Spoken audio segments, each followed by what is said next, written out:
Hey everybody, Who's Your Jedi here with another review for you, this time talking episode 9 of season 2 of Riverdale, Silent Night, Deadly Night, and I very much approve of the name of this episode. I'm old enough to remember that when the movie that this takes its name from was made, it caused quite a stir, and that made it a little bit of a legend among 80s movies. Anyway, let's just kind of get right into things. And this is another episode that I thought was quite solid and nicely done.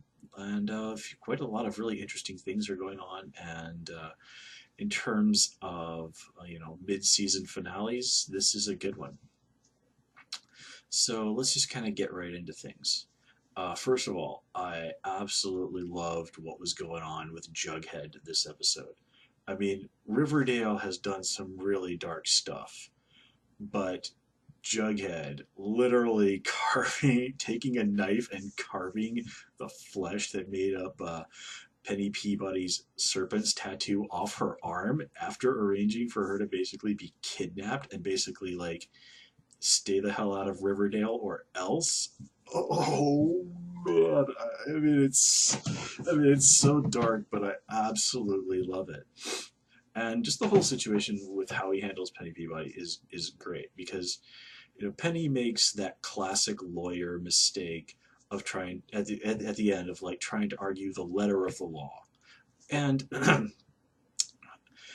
in all fairness, that's kind of what lawyers do. Their job is to argue the law, and pretty much they all often argue the letter of the law because that's often how courts work.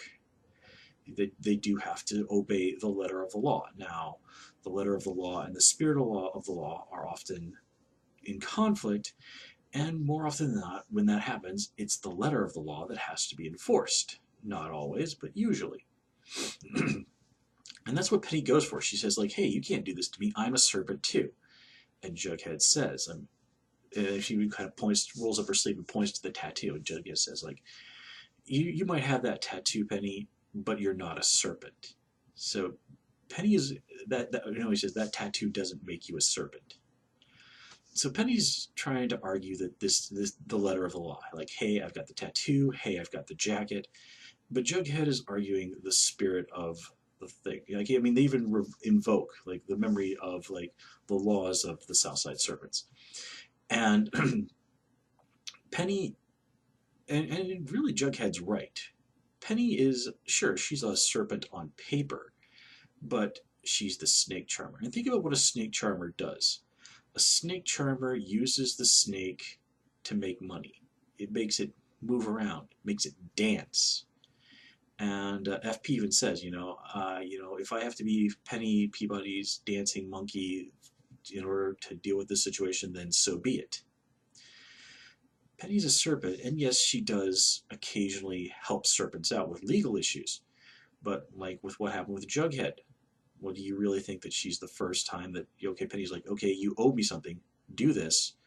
And then she turns that in a way to blackmail somebody into basically being a dog on her leash. I mean, she even says to Jughead, hey, you're going to do what I tell you until I say otherwise. So really, might be a serpent on paper, but really she's just somebody else who's interested in using and exploiting the serpents for her own gain. She doesn't care about them as people. The serpents are tools, they're minions, they're nothing but a means to an end, and that goal, that end, is making Penny Peabody rich and feared and powerful. I mean, Jughead even sort of like says like she's looking to be some kind of drug queen pin.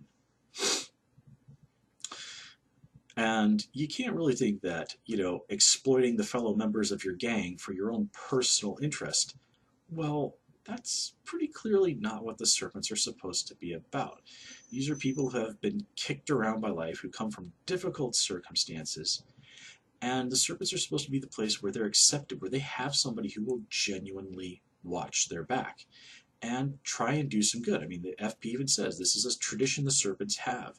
We go around and we give presents to people in the South Side during Christmas time. And he even says that the Hell's Angels do it, which, if I remember correctly, is true. Now, let's not pretend that the serpents are a bunch of angels here. They most certainly are not. But Jughead is quite clear. Like, I don't want the serpents to turn into the ghoulies. The ghoulies are nothing but a gang of thugs. The serpents, while no angels, are supposed to represent something at least marginally better. And with somebody like Penny out there, no, that's not. That's not what's happening. People who are trying to take care of the serpents, who genuinely care, who want the serpents to be some sort of a safe harbor for the people in the South Side who just want somewhere to belong, to have someone that will watch their back. Well, that's kind of what FP and Jughead are aiming for. Now, FP is right to point out that Penny is probably not going to take this lying down. I would be very surprised if there were not some consequences and some blowback for Jughead doing this to her. But he has shown that, hey, I'm not somebody you can just mess with. And that's going to be interesting to see how all this pans out. And, what is his father going to do? Because keep in mind, I mean, we did have that parole officer sniffing around, and considering all the stuff he's been doing lately, it would be really easy for FP to get nailed on a parole violation and sent right back to jail. And for a lawyer like Penny Peabody, making that happen, making sure the parole officer is in the right place at the right time to catch FP violating parole, unfortunately for Jughead, I don't think that's going to be terribly difficult for her. So, yeah, on the other hand, if she does do that, well, okay, you've heard Jughead, but now Jughead is really going to be coming for you. And you have to imagine the rest of the serpents are probably not going to be too thrilled about Penny deliberately engineering their leader going back to jail. Serpents are not supposed to do that to each other. So yeah, Penny is very much not as smart as she thinks she are. I mean, she does make that classic blackmailer's mistake of, okay, you push that person too far. Well, what happens if they decide to push back? I've even mentioned that famous quote in regards to from Machiavelli about how the part everyone knows about how it's better to be feared than loved. Well, that's true, but the part that people almost always forget that comes after that is that you should make sure that you're not so feared that you become hated, because people will sacrifice to take down somebody that they hate. And again, if you actually read about Niccolò Machiavelli's life, him being painted as this sort of evil overlord, master manipulator guy is really actually quite unfair to him. Anyway, let's see, what else do we have to talk about? So the situation with Veronica this episode, her stepping up there to help Fred out in his hour of need, as a sign of, her genuine commitment to how she feels about Archie, and her accepting that, I really do love Archie. And if I don't want to be like my parents, who I've never heard say I love you to each other, then I need to do something about that, something that is real, something that is concrete. And that's a big part of the reason why she tells Archie that she loves him. Words spoken can never be taken back. And in doing that, she has ensured, at least in her own mind, that whatever happens with Archie, and keep in mind, these two characters are intended to be like 16 years old, that she's not going to be like her parents, that if she loves someone, that she will tell them. So in that regard, Veronica has taken an important, very, very empowering step for herself. And this episode also sees us having her point out, hey, why are we spending our money on stuff like what's basically a Fabergé egg and all this other really ridiculous, pointless stuff that serves no useful purpose and is just there to sort of wave the, hey, look at how rich we are flag. And, given her parents' weird money situation, it is more than a little funny that they're talking about this sort of thing. And then we get the whole situation where her parents are like, okay, Veronica, you want to know the whole story about what us and where we get our money from and all this other stuff. Fine, we're going to tell you, but. And they tell her, and Veronica's like, okay, I'm in. So again, this showing that Veronica, despite her age, is somebody who is very formidable and knows how to play politics. I mean, she's been raised in that very cutthroat New York elite socialite world, and she knows how to deal with people like this. I mean, granted, she's not flawless at it, but for somebody who's barely legally able to drive, Veronica is no slouch in the political player department. She's a smart one.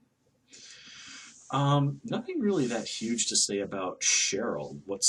But her situation does in a kind of way mirror what's going on with Veronica.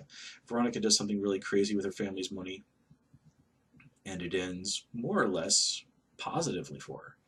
Cheryl does something really crazy with her family's money, and it does not seem to end well for her. Exactly what her mother is doing is a little unclear, but more than a few people have pointed out, are like, is she basically acting like some sort of like high class prostitute or like an official mistress or gold digger or something here? Like, I mean, I do think we need a little bit of clarification, but clearly Cheryl's mom is using her sexuality to keep the cash coming in somehow. We don't know exactly what, but it's pretty safe to say Cheryl is not going to approve of this one little bit. It is nice also to see Cheryl's grandmother again. I did see some people when I was reading people talking about Riverdale saying like, hey, what happened to her grandmother? Are we sure that Cheryl didn't accidentally burn her alive at the end of last season? Well, no, she's back this episode and creepy as ever. And oddly enough, I had never noticed that little red streak in her hair. That's such a nice little touch. I mean, it's super comic booky, but very very nice. And she clues us into how Svensson may have probably accused the wrong man of killing his family as a kid. That the preacher was innocent, which leads into the whole revelation of like, oh, it looks like Svensson was the Black Hood. This immediately flies in the contrast of Archie saw the Black Hood's eyes and they're green, and in the last episode he looked very clearly at Svensson's eyes, and those eyes were not the same color. So it's pretty safe to say that, yeah, Svensson was some sort of a patsy. And I do like the conversation they have at the diner that he may have thought that this whole stuff that he was doing was some sort of a penance for accusing the wrong person as a kid. So I kind of have to wonder, and this is one of those times when I'm going to slip into speculation just a little bit, even though that's something I normally avoid. I can't help but wonder if Svensson was not, in fact, an accomplice to the Hood. Maybe guilt tripped into it by what he did, which of course raises the question, who is the Black Hood? Well, I have a feeling that the whole thing with the dead preacher is not the end of just the end of it. I mean, there's almost certainly something more as to what's going on with him, and you have to wonder. Well, the sheriff. It is interesting. The Sheriff Keller did kill the Black Hood without any sort of warning shot, speaking to him in any way, shape, or form, and not only also during a time when the Hood was unarmed.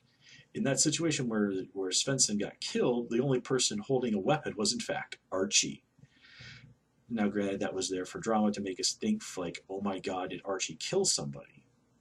And the cops can't just whip out a gun and shoot somebody who is unarmed and not actually threatening anybody. Still, drama. But nonetheless, now, and also we have to keep in mind that the sheriff does seem to have pretty solid alibis for the time of the Black Hood situation. Never mind the fact that there was the possibility that Kevin may, yeah, never I can't remember if that whole thing with the guy in the woods was, no, wait, okay. Yeah, the guy in the woods might, yeah, no, yeah, the guy in the woods was real. It was the whole thing of him possibly being stabbed by the guy. That was Kevin's imagination. So yeah, if that guy was really the Black Hood, and the Black Hood was Kevin's dad, well, surely Kevin would have recognized his own dad's voice, and he wouldn't have tried to get Kevin to get in the car. He'd have gotten the hell out of there. So I think it's pretty safe to say we can rule out Sheriff Keller.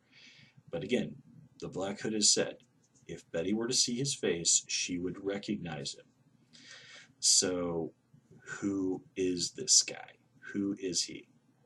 That's still the $1,000,000 question, and I'm quite anxious to get an answer to that, but we're going to have to wait till January. So guys, I'm going to call it here. As always, please comment, rate, subscribe, and of course you can follow me on Twitter at Hoosier Jedi. Please also join me on Tumblr at Jedi Reviewer. Until next time, take care and have a good one.